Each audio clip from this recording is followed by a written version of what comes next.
मेरा जो मैं सिखा रहा हूं उसे आप मान जाओ, नहीं तो आपको पछताओगे।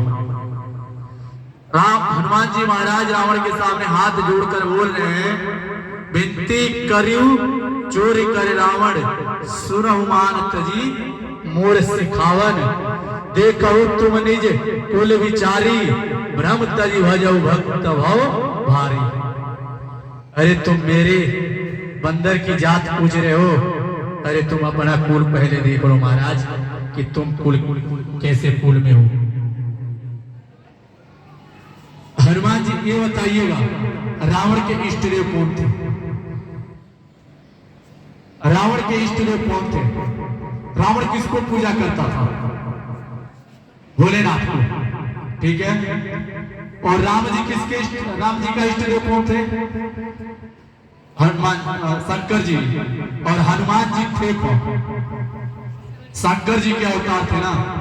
यहाँ पे बंदर का रूप चल रहा है, हनुमान जी बंदर बने हैं, हाथ जोड़कर रावण के सामने प्रणाम कर रहे हैं। अरे महाराज, आपके सामने गुरु आपका प्रणाम करके आपको समझा रहा है। तो रावण ने क्या बोला?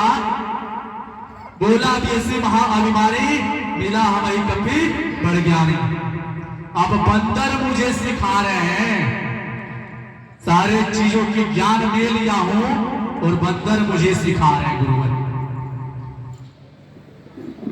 हनुमान जी महाराज तो यही बोले, रामचरण पंकज उर धरऊ, मिला हम लंका अचल राज तुम करो। राम जी के चरण को अपने हृदय में बसा लोगे ना तो पूरे लंका तुम राज करोगे, तुम्हारा कोई बाल भी बागा नहीं करेगा। एक गुरु उस रावण को समझा रहा है, लेकिन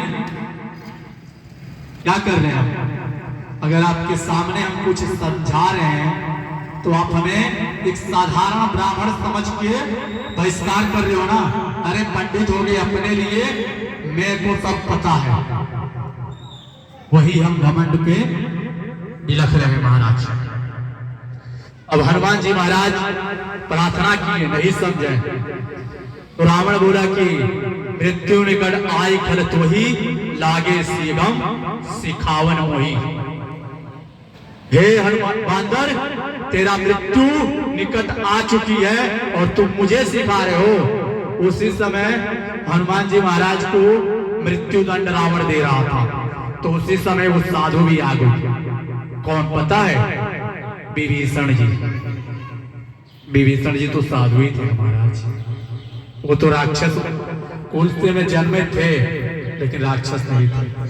आए रावण को बोले कि हे भ्राता, अगर आपके सामने कोई निमंत्रण लेकर आया है, अभी बताइए कजिया का न्योता आता है तो हम पढ़ के उसे घर में रखते हैं कि फाड़ कर फेंक देते हैं।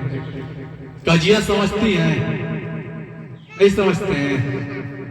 अरे अवध की भाषा है मैया कजिया, यानी मरने का निमंत्रण फेंक देते हैं ना। अगर एक कोई निमंत्रण लेकर आया है, इस विभीषण जी सिखा रहे हैं रावण को, इसका अंग भंग करके भेज दीजिए। हनुमान जी बोले कि लो आया तो ये भी अच्छा ही राय दे दिया। अभी रावण को पता चल जाए कि सुपनेखा के नाक और कान काट के भेज ले रहे लोग, तो कोई हमारो नाक के कान मत काटे दिखे। तो हनुमान जी महाराज अपने पूंछ को बहुत प्यार से चूमने लगे,